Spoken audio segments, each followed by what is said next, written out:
if I had a steak, oh boy, a rare, a bloody steak. If I had a steak, I would fuck it.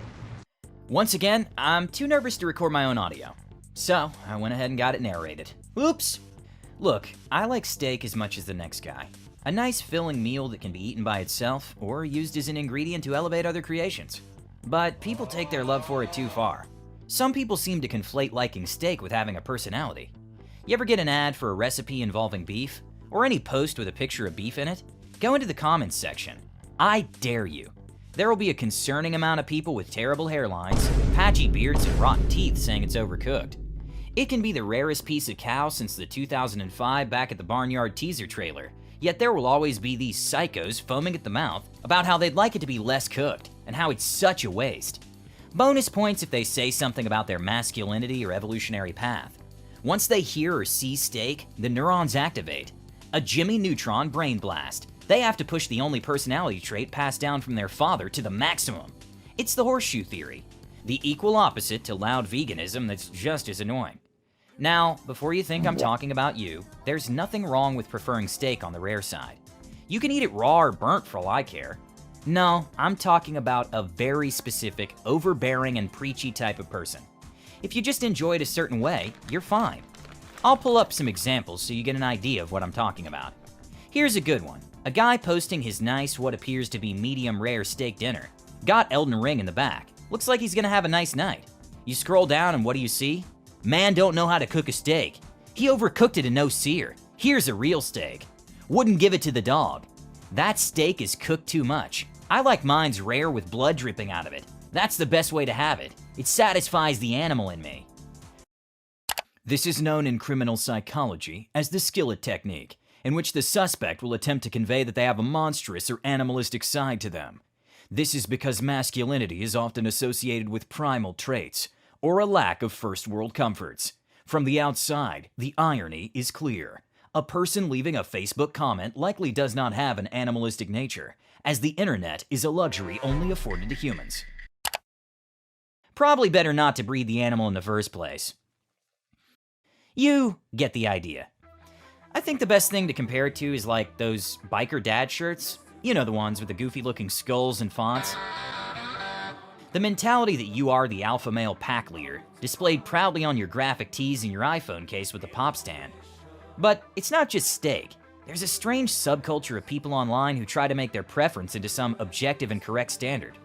Coffee must be black, steak eaten rare, no mage builds. We only watch Drive at the sleepover, and you better not get caught listening to anything but death metal.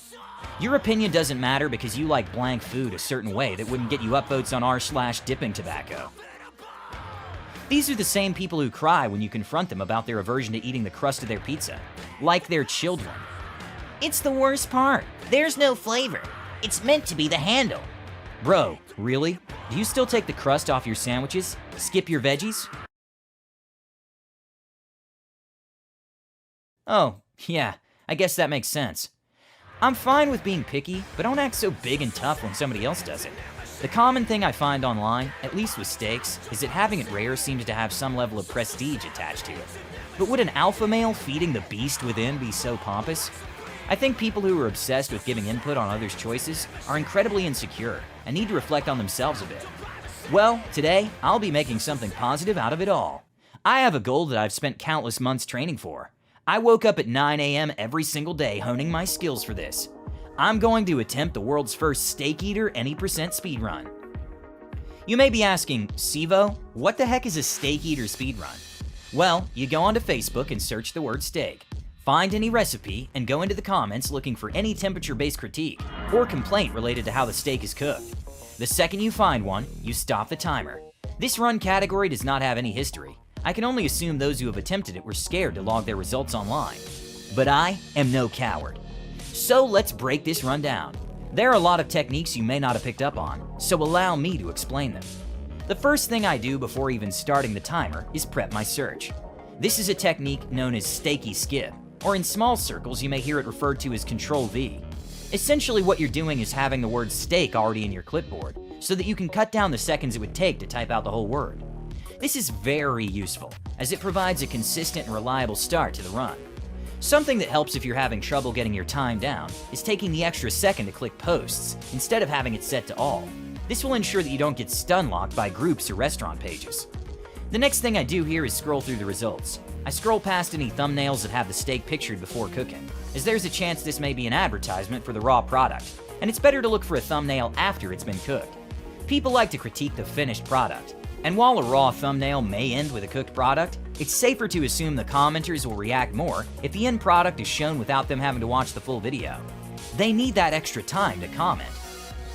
The exception is when you can see somebody physically cooking in the thumbnail, as you will 100% know that there will be some form of heat applied that will cause roid rage in the comments. Another thing you'll notice I skip are small posts, typically the kind where it's families sharing their cooked meals. This is because in smaller circles, criticism may be taken personally, and the steak goblins are less likely to comment. Does it happen anyway? Yes, I've seen meltdowns from steak dads to their own mothers before. But once again, with a run like this, it's all about consistency. We aren't gambling on RNG. So, once I find a recipe meeting the right criteria, I enlarge the comments section. I don't know if there's a way to have the comments preloaded. If there is, that would be a breakthrough in the any % category. So let me know if you guys find a way. I'll credit you in the description. And there it is, world record time. My heart was pounding during these last few moments, but all the practice and training had finally paid off. Technically, I could have taken that first comment of food destroying channel. However, I choose not to, as that wasn't necessarily a critique about the meat itself. Or at least that's what I tell myself when women hurt my feelings. This run can be optimized for sure, so if I beat my current PB, I'll be sure to let you all know. So to wrap things up, next time you're out with friends and one of them orders food in a way that's different than you normally would, ask yourself the following. Do I need to make this about myself? Will telling them my preference truly make them see me as manlier, or am I being a pest? Does being overbearing with my opinions contribute to our friendship in any meaningful and positive way? Yes to all three. I promise everybody around you will remember what you do in this very moment. And if you do not speak up, they will see you as a soy drinker. This goes for any and all opinions that you have. Send this to all your gatekeeper friends and see how they react, assuming they even watch the videos you send them. They might just pretend to have watched it and respond LOL, like every other time you send them a video. But that's okay. Keep sending them. Surely they will watch. Thanks for sitting through this video. As a thanks, here's a cool picture of a large rodent. So cool. My current project is taking a very long time, and I want to start doing some semi-frequent short-form content between the big uploads. So if you're alarmed by the smaller size of this one, don't worry. The video essays where I pretend to be smart are still coming. Shout out to whoever's voice you're hearing right now for narrating this. Thanks, I guess. There will be a link for them in the description. Make sure to hit that sub button and stick around for more incredible educational content.